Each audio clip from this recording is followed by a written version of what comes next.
The house was quiet, but not the kind of quiet that soothes you. It was the kind that hums just below the skin, vibrating with all the things unsaid.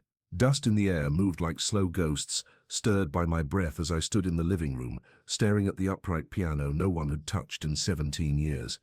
17 years since my father stopped playing. 17 years since he stopped everything. He'd hung himself in the attic studio, feet dangling just above the reel-to-reel recorder that was still running when they found him. The neighbors said they hadn't heard a thing. I believed them. He'd always been quiet when it counted. My fingers trembled around the old house key. I'd flown back after the will was settled. There was no funeral. Dad hadn't wanted one. Just a handwritten note folded around a demo cassette labeled Crossfade.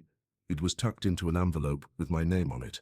His handwriting still too elegant, like he was apologizing for what he'd done by keeping the script neat. I hope one day you'll sing the verses I couldn't finish. That's all it said. I hadn't touched a guitar in almost a year. Not since the tour went sideways. Not since the label dropped us, or Ari left, or I nearly OD'd in the back of a Baltimore venue bathroom. Music had always been the thread that bound us, my father and me, but somewhere along the way it had frayed, snapped. I thought I was done. Then he left me this. The living room smelled of rosin, leather and mildew. His Strat still hung on the wall, dust caking the fretboard. I wanted to reach out and touch it, but I didn't. Not yet. Instead, I dropped my duffel by the door and walked toward the hallway where the floorboard always creaked, where I used to sneak down past midnight to watch him play under the orange lamp, his face a storm of concentration and quiet agony. He used to say music was his way of praying, but he never looked saved when he played. Just emptied. I stepped into the attic studio. The door whined open like it remembered me, and the scent hit me all at once. Cigarette smoke, metal, dried sweat, and old tape reels.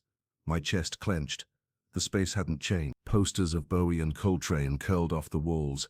Sheet music lay scattered across a yellow desk. His journal, he'd always kept one, sat open to a page, scribbled with bars and half lyrics. The bridge needs to break like a confession. Don't resolve too soon. Let it ache. There were 23 demo tapes stacked beside the reel-to-reel. The labels were handwritten in smudged blue ink, track names like Bitter Wine, Hands of Ash, Silent Preacher, all dated between 1986 and 2008. I picked up the last one, the one dated just a week before he died. Crossfade. I didn't press play. Not yet. The tapes looked fragile, as if they might disintegrate under too much light. I took a breath, reached for the old teak player, and popped the reel into place. The machine whirred, a slow analog grind that filled the room with that strange magnetic anticipation. And then music. Not music like today's. No sleek polish. No auto-tuned safety nets. This was raw, bleeding, and too human. A single acoustic guitar, fingers slightly out of time. Then his voice, my father's voice, cutting through like a bruise under eye. I built this house from silence, kept the roof from falling in, but the wind got in through the floorboards and now the silence sings. My knees gave out. I sat hard on the edge of his old velvet armchair, head in hands, tears pushing against my eyes like pressure behind glass. I hadn't heard that voice in years. Not really, and it wasn't the voice from the recordings he released. This was bare, unrehearsed. This was a man who was unraveling. Halfway through the song he stopped. You could hear the scrape of his chair, then breathing, labored, a sigh, long and frail. A click. The music stopped. Silence. I rewound it, hit play again. The same, the pause, the breath, and then I noticed it, faint, buried just beneath the tape hiss, behind the first chorus. A whisper, no lyrics, just murmuring. Words like someone talking to himself, low, broken, like a man praying but forgetting how the words go. I pressed pause. My own breath came short. It felt wrong, like I had eavesdropped on something sacred or desecrated. I started cataloging the tapes, one by one, scribbling notes, converting what I could with my portable setup. Some were full songs, others half-finished sketches, intercut with studio chatter, tuning, arguments with himself. But it was the third tape that shattered me. Tape marked Fathom. Old cuts.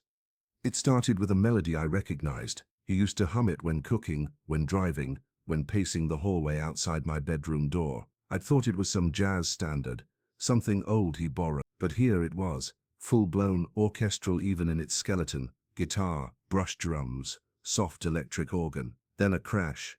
Not part of the song. It sounded like a chair tipping over, something heavy hitting the ground. Then, "Why won't you work?" A sharp, guttural voice. His voice. "Why won't you?" The tape warped, clipped. Then the sound of him crying. Not a cinematic cry, not even angry. Just beaten, dry. Like it hurt too much to even make noise. I didn't stop the tape, not until I heard the whisper again. "I gave you my hands. What else do you want?" I turned off the player.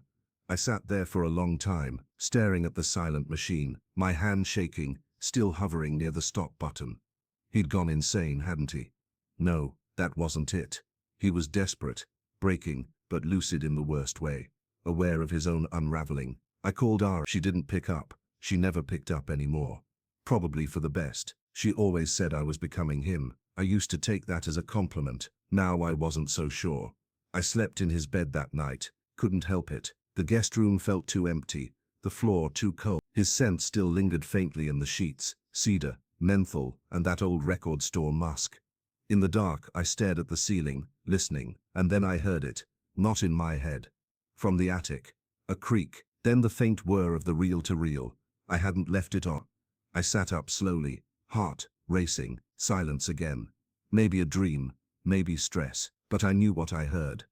The next morning, I found the tape still in the machine, but rewound to the very start. The play button was pressed in, the timestamp was blinking 0. I stood there for a long time, staring at it. My fingers trembled as I hit play. One more time, the same track started, Fathom, but this time, over the opening chords there was a voice I hadn't heard before. A woman's, "Stop it, Miles, please. Just stop, play. It hurts too much to listen." Then his voice, "If I stop, there's nothing left." Silence, my breath caught in my throat. Mom, she left when I was 6, never spoke to me again, never wrote, never called. Dad always said she couldn't handle the music anymore. I thought he meant the lifestyle, the touring, the chaos. But he meant this. He meant him, and now I was knee-deep in the wreckage. I stared at the ceiling again that night, wide awake, and I heard it, again. The tape, the chair, the voice. But this time, I didn't stay in bed. I went upstairs, and what I saw made my blood stop cold. The reel was spinning. The guitar was off the wall, resting on the armchair, and on the mixing board, in dust I hadn't disturbed. 2 fresh fingerprints. Morning came late, or maybe I just didn't notice it arriving. The house seemed to absorb light, not reflect it, as if even the sun knew not to be too loud here. I hadn't slept. Not really. Every time I closed my eyes, I saw that guitar, resting in the chair like it was waiting to be played, like it had been played.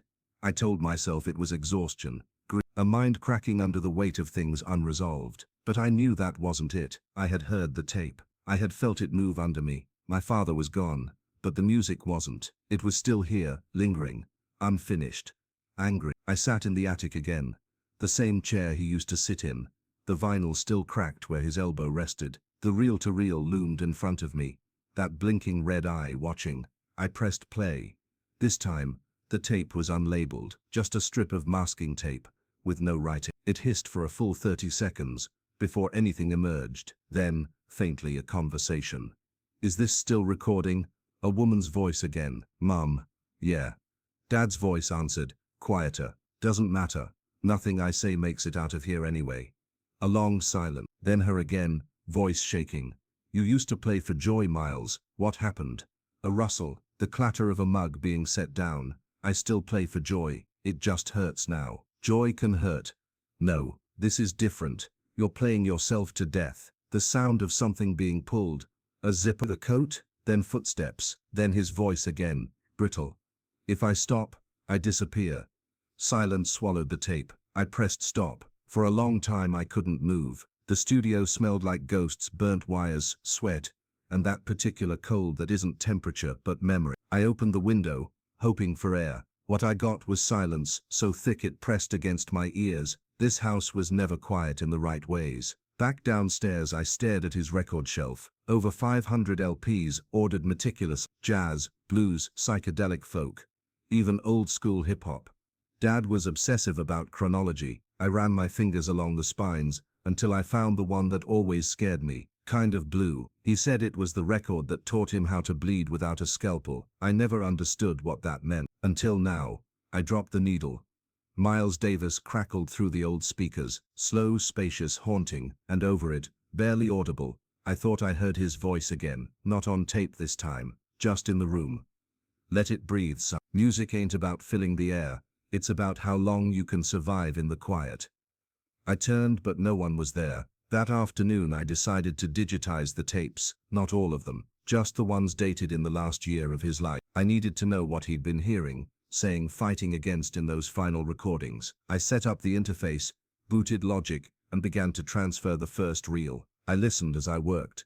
Headphones tight, volume up. Song after song bled through, some complete, many were dissonant, tortured in their phrasing. Guitar strings bent too far, notes held too long, vocals cracked mid-verse, a man unraveling in 4/4 time, but then came the bridge variants tape.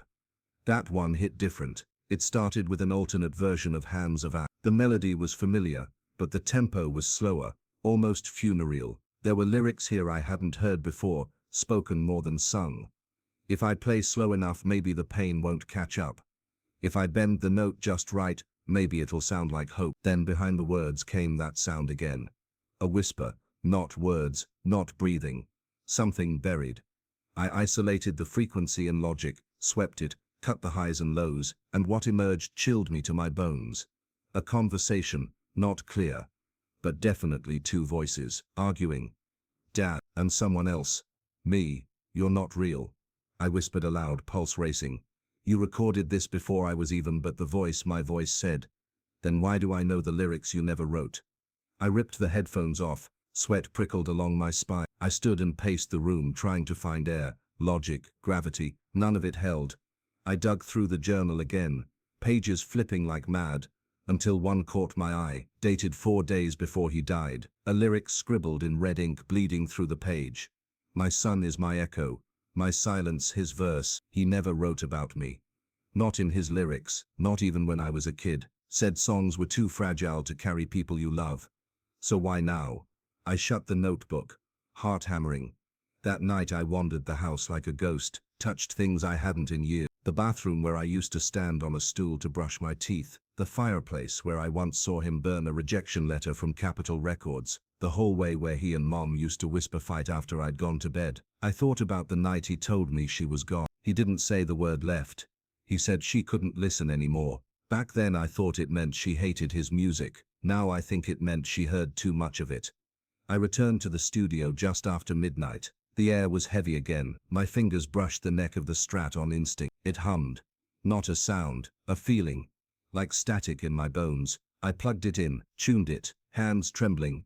And I played. The melody from Crossfade, from memory, no tablature, just feeling. It came out of me like breath, like bleeding from the lungs. It wasn't perfect, my fingers fumbled, but it wasn't mine. I was just carrying it, like he had been carrying something all those years. Halfway through the chorus, the amp buzzed louder than before. A strange warping frequency rose beneath my playing, and then through the amp it came.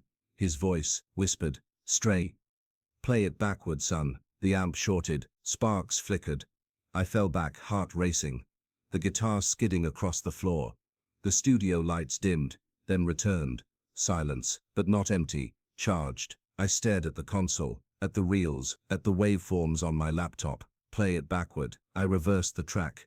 Hit play. At first it was noise, garbled. Then a voice, clearer than anything yet. Don't let the silence finish what I couldn't. I recoiled, mouth dry, lungs barely moving. I hadn't heard his voice like that since I was 12. Not through tape, not fractured, but real, loving, begging. That's when I noticed the waveform on the reverse track. There, in the middle, was a shape, too perfect to be coincidence. 3 peaks, a pause, then 3 more, like a Morse code beat.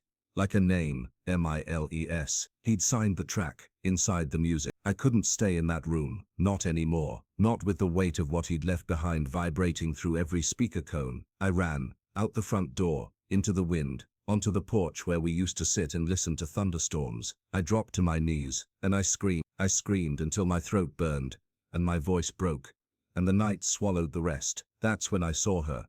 A figure at the edge of the yard, half in shadow. She stepped into the porch light, and I nearly choked. Mom, older, tired, holding a worn cassette in one hand. I told him to bury it, she said softly. Her voice cracked like old vinyl. But he left it for you anyway.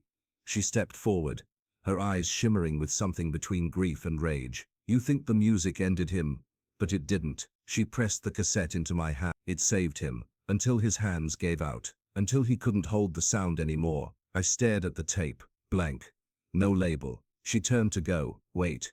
What's on it? She paused, her back to me. Your voice, she said, before you even had one. And then she was gone. The tape felt warm in my palm, like it had been waiting all this time. I didn't sleep. Again. The tape sat on the coffee table like a relic. Unlabeled, silent, yet radiating something heavy, almost sentient. I made coffee out of muscle memory, but it tasted like cardboard. The sun hadn't fully risen, but light scraped along the hardwood floors like it too was afraid to be loud here. I kept seeing her, my mother, not as I remembered her, but as she was last night, worn down, eyes wet with the kind of grief you only carry when you've loved someone who couldn't stay. She said the tape had my voice, from before I even had one. I didn't understand. Couldn't. So I played it.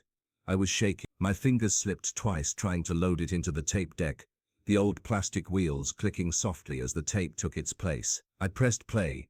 For a moment, nothing. Then a faint hum, background noise, the shifting of feet, the soft clink of a spoon against ceramic, and then his voice. Dad.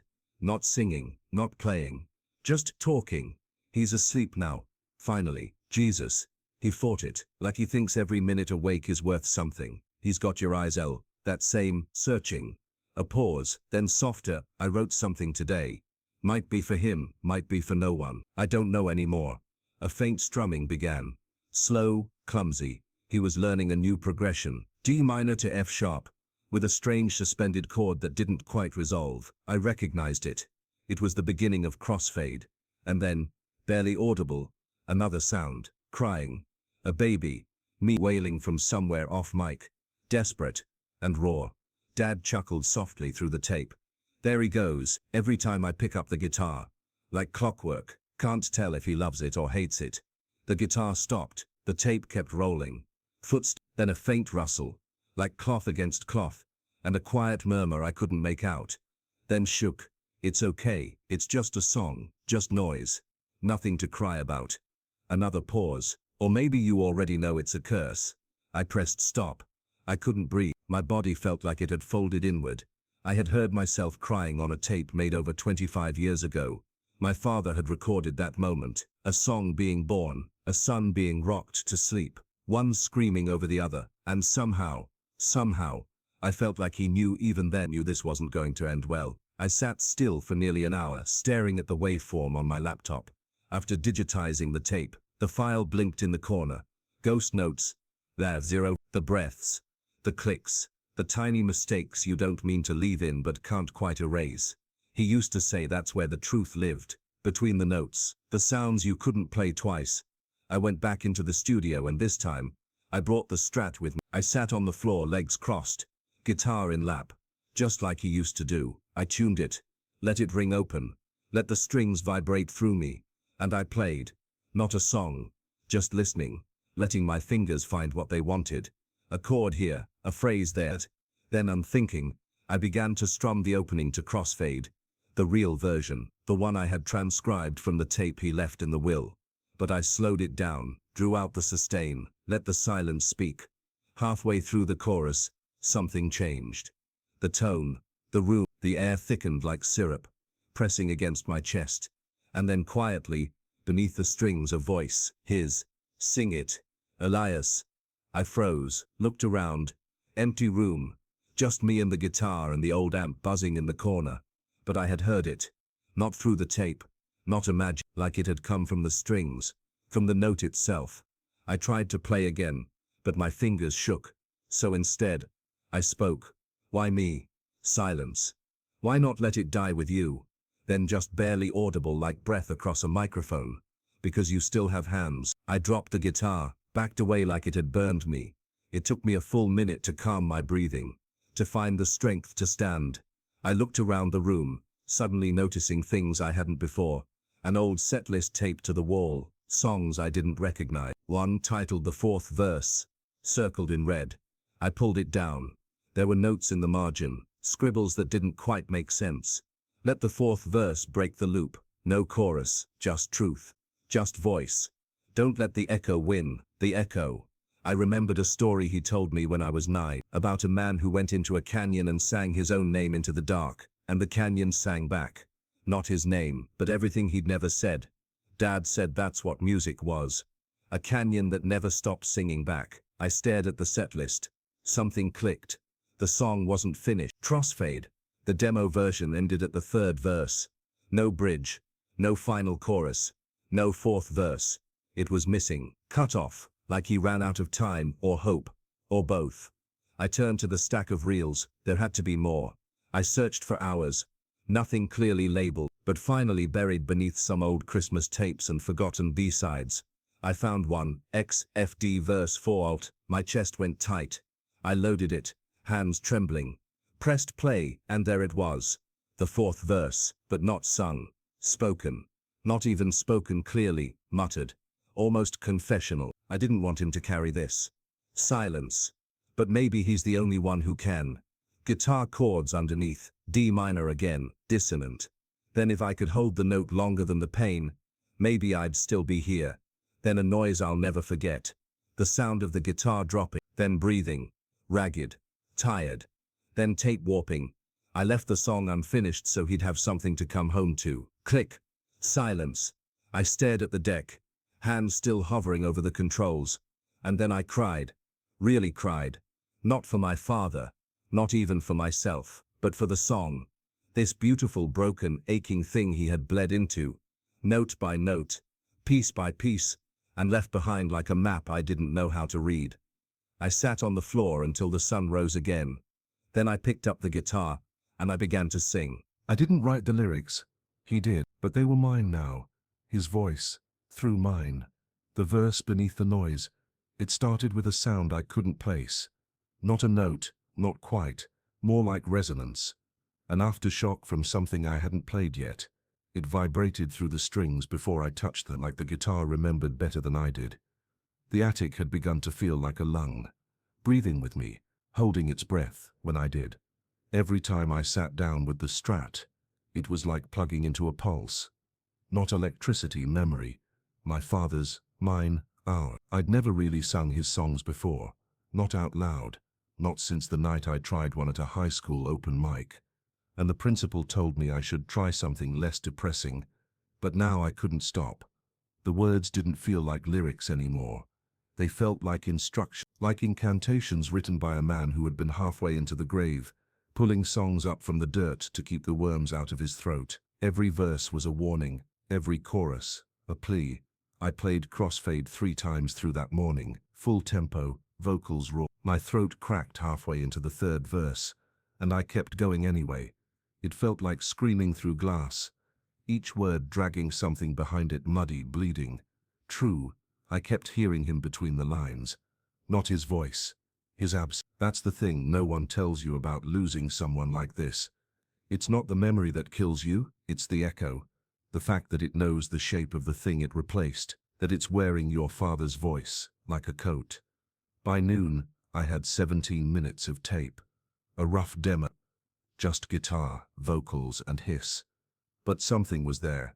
I uploaded it to my private SoundCloud, unlisted, just for me. I needed to hear it somewhere else. Away from the attic, away from the shadows on the wall that moved when I played the wrong chord. I drove out of town. The back roads my father used to take when he needed silence, places where the air hummed with old pines and the ghosts of AM radio. I found a turnout near the reservoir, gravel under tires, no signal, just sky and trees and the flat line of water. I rolled down the windows, hit play and sat with it. The demo washed over me, my voice shaking but steady, my father's chords reanimated. Then came the sound I hadn't put there, low, filtered, almost buried. A second guitar, slightly out of tune, playing a counter melody in the spaces between my verses. I paused the track, looked at the file. It wasn't there. Just one vocal, one guitar. That was it. I played it again. The second guitar was still there, so faint I almost didn't believe it. But it was him, his phrase, the exact way he used to finger the G minor. A little too slow, the slide between frets just a fraction late. I sat there in the car, the track looping, the phantom guitar wrapping itself around my own. It was like he was playing with me, or through me. I shut it off, got out of the car, walked to the edge of the reservoir. The wind came up hard, and I screamed into it. I screamed because I couldn't tell if I was haunted or finally awake, because music had never felt this alive, because I didn't know if I was honoring him or being consumed by him. I screamed until my voice cracked. Then I sang. Right there, on the shoreline, water glinting in the corners of my eyes like the tears I couldn't cry. I sang the fourth verse, loud, off-key, unpolished. I came home to the silence and found your breath in mine. You built a grave from melody, but I'm digging for the line. When I opened my eyes, the wind had gone still, and there at the far end of the shore, someone stood. A man, tall, thin, wearing a coat too heavy for spring. I blinked. Gone. Just trees. Just the silence, humming. That night, I started assembling the full remaster. Each tape, digitized, organized chronologically. It was more than just an album, it was a timeline, a journal, of erosion. You could hear the way his voice changed year by year, the grainier rasp in his falsetto, the growing lag in his fingering, the notes he used to hold for 12 seconds, now breaking at 8, but he kept playing. Even when it must have hurt, even when the tremors in his hands made it nearly ipspa to bar a chord. And then, near the end, something shifted. A track labeled simply, Murmur, 12, 3. When I listened, no guitar, just breathing, then a click, a cassette deck, a chair creaking, then him. I used to think my music was the only thing I had to give. Now I think it's the only thing I ever was. A pause. If Elias finds this, I hope he doesn't hear me. I hope he hears the part I couldn't write, the rest note, the silence between the bridge and the chorus. I hope he finishes it. Another pause, and then, softer. I hope he doesn't end like I did. I hope he finds his own damned key. Click. Silence. I sat back from the desk, numb. He hadn't made these tapes for fame or legacy. He made them for me. Every whisper, every broken take, every moment he let himself fall apart on tape. It was all part of the song he never finished, and now it was mine. Not to sell, not to polish, but to sing, to scream, to answer. That night I opened a blank session in Logic, titled it Crossfade, Final, and I began building it, track by track. The acoustic skeleton of his demos, the drum loops he never had time to program, the harmony vocals he always layered himself when he couldn't afford backup singers. And then I added myself, electric guitar, rough, new, not better, just mine. It took hours, days, I barely ate, barely slept. Mom came back once, left a bag of groceries at the door, said nothing, just stood there for a moment before walking back to her car. She knew what I was doing, she always knew what music cost. She married it, birthed it, left it, and now it lived in me. At 3:40, on the 5th day, I recorded the last verse. I'm not the echo, I'm not the ghost, I'm the sound you couldn't hold, but couldn't let go. I sat there after, the final chord ringing into reverb, tears streaming, and for a moment, just a flicker, I felt it. Peace. Not mine. His. Then the lights flickered. The amp buzzed once, and the reel-to-reel turned on by itself. Just for a second, long enough to rewind and stop. I buried the master under my pillow like a secret I wasn't ready to share. Crossfade Final was complete. 47 minutes and 13 seconds of me and him, one dead, one barely living, woven together through chords, cracked harmonies, and the hiss of memory. I should have felt accomplished, or relieved, or something, but all I felt was quiet, not peace, vacancy. It was like finishing a conversation with someone you loved too late to change anything. I stayed up, listening to it on repeat, whispering over it, sometimes crying, sometimes not. Sometimes just waiting to hear him in the spaces between. And sometimes, I did, not as voice, as pressure, movement. The feeling of someone sitting down beside you who doesn't make the couch dip, the way a chord rings too long, as if echoed by another hand. I uploaded the final mix to a hidden folder on my old Bandcamp page, Password protected, buried beneath a fake EP I'd made in college. No title, just a dot. I didn't want the world to hear it yet. I wanted to know if he could. 3 days passed. Rain fell for 46 hours without stopping. The house moaned like it remembered what morning sounded like. I spent most of my time in the attic, cataloging the last box of unlabeled cassettes. They were a mess: outtakes, voice memos, ambient recordings of wind and birds, and once, bizarrely, a dishwasher cycle synced to a hi-hat. But then, wedged at the bottom, wrapped in an old scarf that still smelled like his cologne, I found it a tape labeled in red Sharpie, live the day it died. No date, no tracklist. I almost didn't play it. Something about the phrasing, it didn't feel dramatic. It felt factual. I loaded it anyway. Hit play. The tape hissed. Then applause. Faint. A small venue, glasses clinking. Then his voice over the mic. "I don't think this one's gonna save me, but maybe it'll keep the lights on a little longer." He laughed. It wasn't a joke. The crowd didn't know that. And then he played. I knew the song, Downward in J, a ballad he'd never released, one I'd only seen scribbled on yellowed paper, unfinished. But here it was, alive, chorded, full. His voice cracked halfway through the second verse, the kind of crack you don't come back from. Then he stopped, live, on stage. Silence, stretched. Then the sound of the mic being pulled from the stand, a thud. Then "I'm sorry." He walked off stage.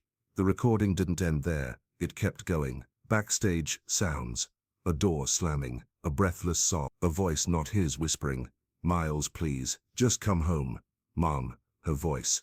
He didn't answer. The next sound was his car engine. Then tape warble, and something strange. A heartbeat, not a drum, not a loop. A real human heartbeat, hooked to something. Steady, then faster, faster, then static. Then, it's not the hands that failed, it's what they tried to hold. Click. End. I stared at the recorder for what felt like an hour. That tape, it was the night he ended the music, not the day he died. The moment he knew the songs weren't saving him anymore. I wasn't supposed to hear that. But I did, and now it was inside me.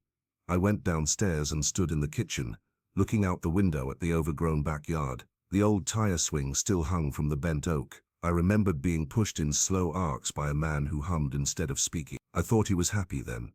Maybe he was. Or maybe he was already writing his way out. The phone rang. I jumped. No one called this house anymore.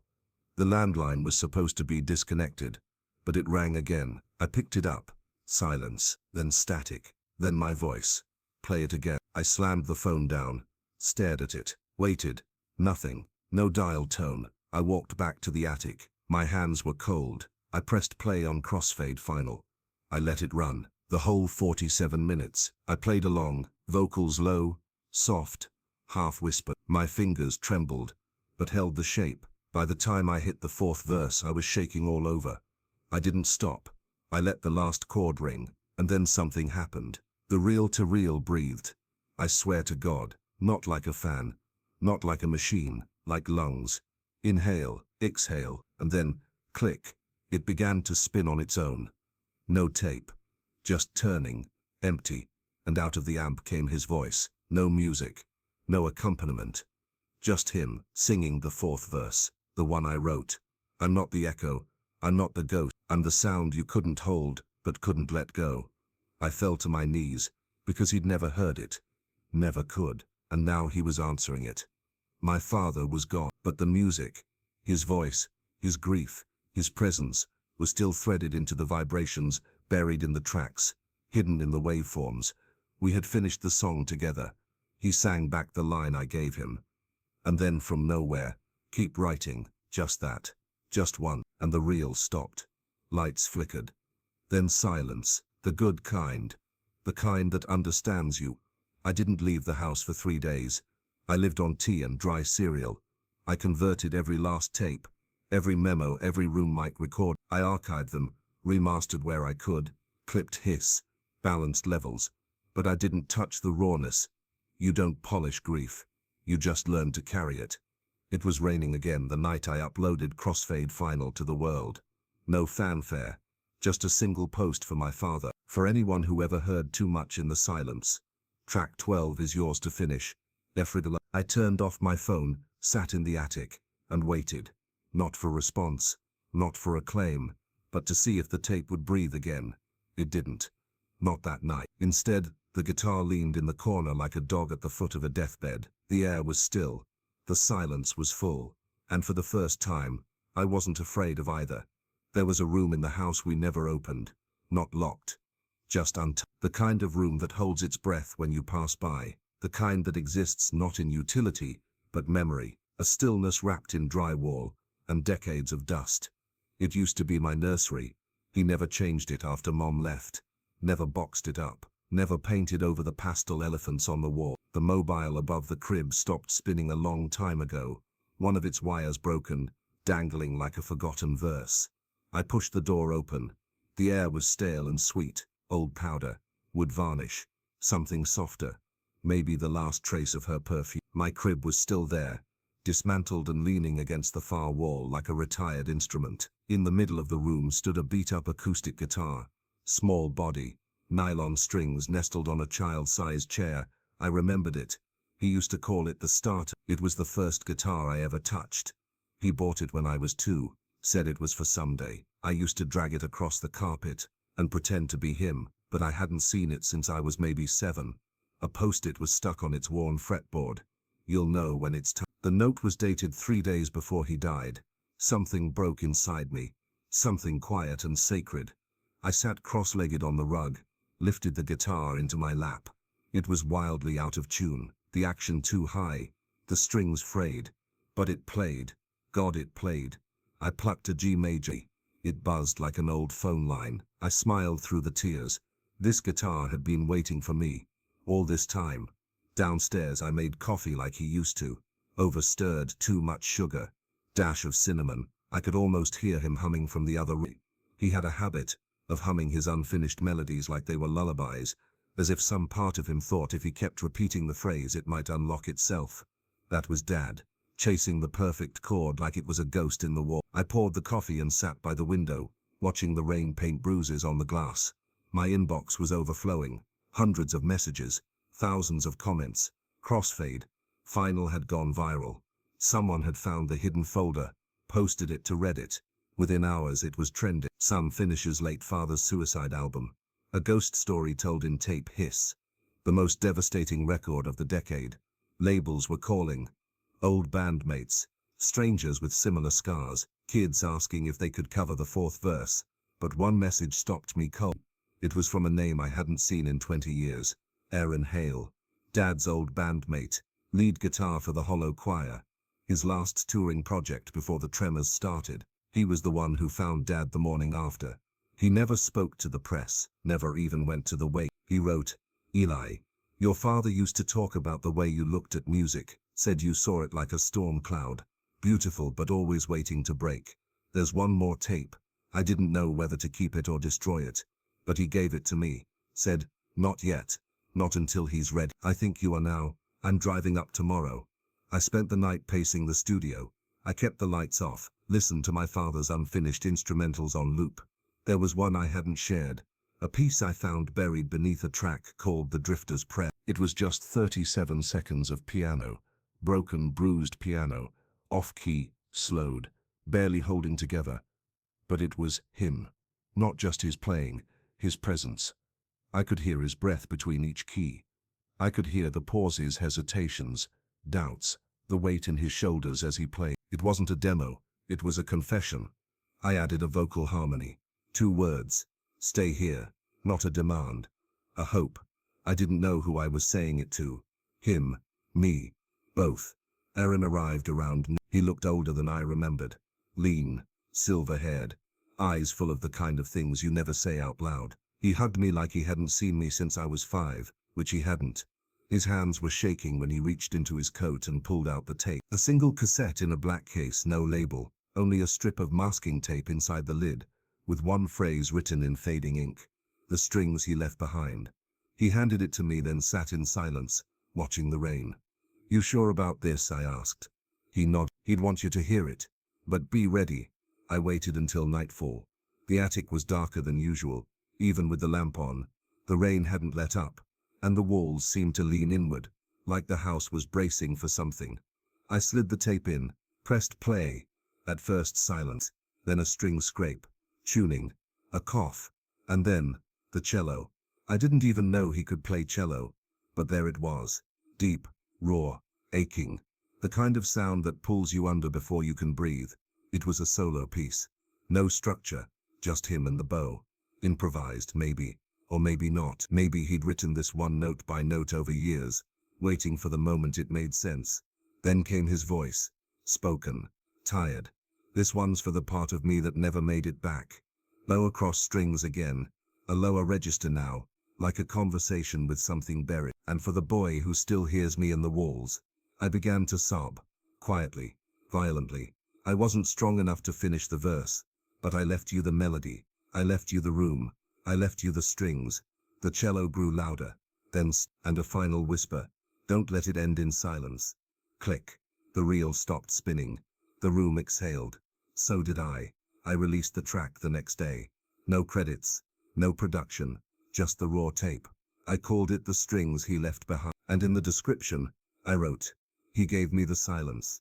I gave him the voice. Now the song belongs to whoever needs it most. Eli. Later that night I played the old starter guitar one more time, just a few chords. The rain had finally stopped, and the house creaked like it was adjusting to the new quiet. I walked into the nursery, and sat on the floor, and for the first time since I came back, I sang a song that wasn't his, one of mine, and I didn't hear him in the walls, but I felt him, in the string, in my breath, in the silence he finally let go of. The house had grown quiet again, but a different kind of quiet, not the bruised silence of grief, or the haunted hush of the attic after the tapes breathed. This was the hush of a song's final chord, still ringing through the air long after the fingers have stilled, not gone, resolved. It was hard to leave, not just the house, the project, the story, him. I kept telling myself the work was finished. Crossfade Final had gone from obscurity to reverence in weeks. Critics called it a spiritual exhumation, a duet with a ghost, a blueprint for how grief becomes melody. It didn't feel real. My phone buzzed constantly, offers, labels, documentarian, interviewers clawing to ask me about the day the tape breathed, about the line between father and son and feedback. But every time I thought about walking away, another sound would pull me back. A hum in the hall, a string vibration in an empty room, or worse, my own voice, singing his lyrics without realizing it. That morning, I found the final letter. It was wedged behind the upright piano, folded in quarters, yellowing, ink smeared at the edges like someone had clutched it too hard before deciding not to send it. The envelope was addressed to me. No stamp, no date, just Elias. If you come back. I opened it, hands trembling. Son, if you're reading this, then I didn't make it to the last verse. I'm sorry. I was going to finish it. I swear to God I was going to. But something cracked that day. My hands stopped obeying. It wasn't just my body. It was the cord between me and the world. I thought I could sing through the static. I thought maybe the tapes would hold me together long enough to leave you something true. But I kept breaking between bars. So I buried the lyrics in rooms. I let the bridge hang without a chorus. I filled the attic with ghosts I hoped you'd name. It was never about the music, not really. It was always about you. You listening to the silence I couldn't. You tuning the grief I choked on into something almost holy. You finishing the song, not with words but with breath. You're not me. You never were. You're the verse that didn't repeat. That's the only reason I dared leave. Because you'd keep playing. Not my notes. And maybe, just maybe, you'd teach someone else how to survive the space between sound. Love you always. Dad. I didn't cry. Not then. I just held the letter to my chest and let the silence around me carry it. A memory came rushing back. Me at 5, standing on his feet while he danced me around the studio. No music. Just movement. He whispered, "This is what rhythm feels like when it forgets to be sad." I think that was the first time he tried to explain music without playing it. That night, I lit a fire in the backyard. Not to destroy, to release. I brought the tapes. The originals, the unmastered reels, the hissed-over cassettes, the broken label demos, every raw thing he never meant for the world. I backed them up digitally, preserved them forever. But these reels, they weren't for keeping. They were for letting go. I didn't want to own his pain. I just wanted to sing through it.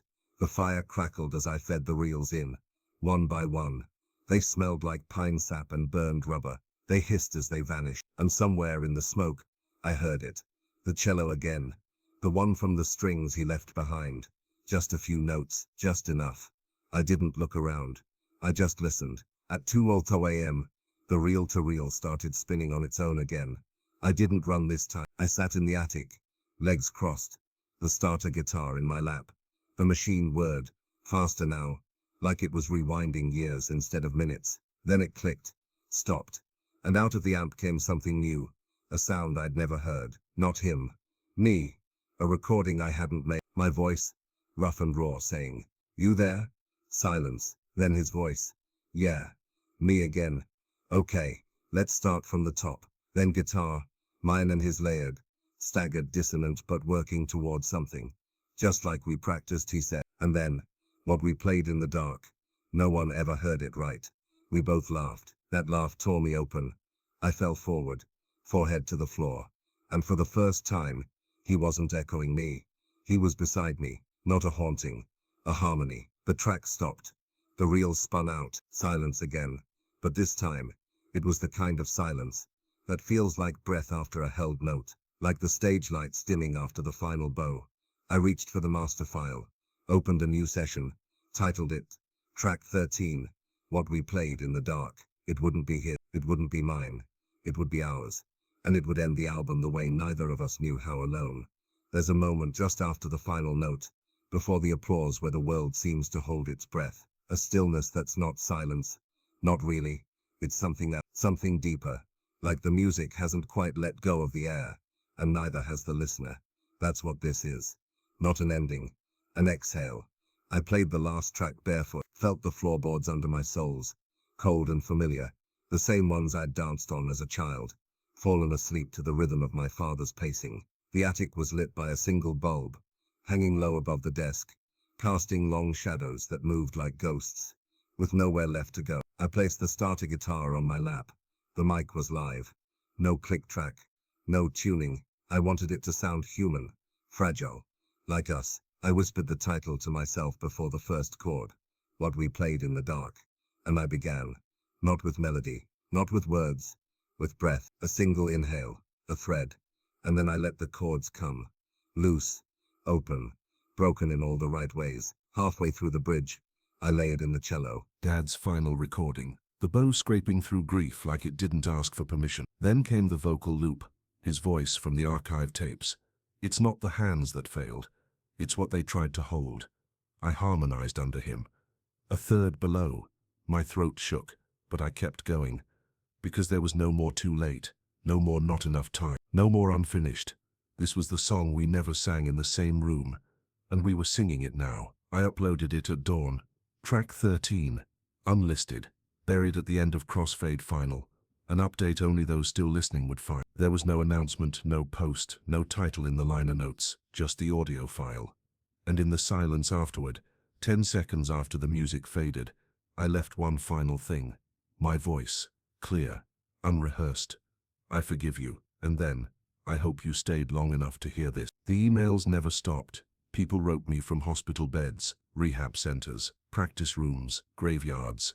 Musicians, who hadn't touched their instruments in years, sent me demos titled Fourth Verse. One father wrote, I played it for my son. We didn't say anything, but we understood each other afterward. A woman sent a picture of her father's ashes scattered on piano keys. Someone remixed the cello line into a lo-fi beat and called it Ghost Temper. A pastor wrote me and said the album had become a scripture for those who believed in sound more than salvation. I saved them all, but I never answered. Some things don't need words. I moved out in spring, not away, just forward. I left the house untouched. My name's still on the deed. I pay the utilities. I keep the attic key on my neck. I don't think of it as his house anymore, or mine. It's the house the music built, and it's still listening. The last time I visited was just before the 1-year mark. I didn't bring anything, not my guitar, not my laptop, just a matchbox and a candle. I walked to the studio and sat on the floor, lit the candle, watched its flicker stretch across the reels, the amps, the walls that had held too many screams and not enough laughter, and I spoke to him, out loud. No music, just voice. Hey Dad. I waited. Nothing moved. Not the tapes. knocked the lights, but I didn't need them to. I still hear you, I said. But you don't have to play anymore. I touched the floor. The rest is mine now. I stayed until the candle burned down. When I left, I closed the attic door gently. Didn't lock it. Didn't need to. Ghosts don't haunt places where they've been heard. Now I teach. Songwriting mostly. But really, it's something else. It's grief with chords. I tell my students, don't be afraid of unfinished songs. Sometimes they're waiting for someone else to write the last line. Sometimes they're waiting for you. The last lyric I ever wrote for the project wasn't recorded. It's scrawled in the margin of Dad's old journal. I found a blank page, near the back, beneath a Polaroid of me at age 6, sitting on his lap at the piano, our fingers both on middle C. I wrote, "The chorus that stayed was never sung aloud. It was the silence we shared when the music ran out."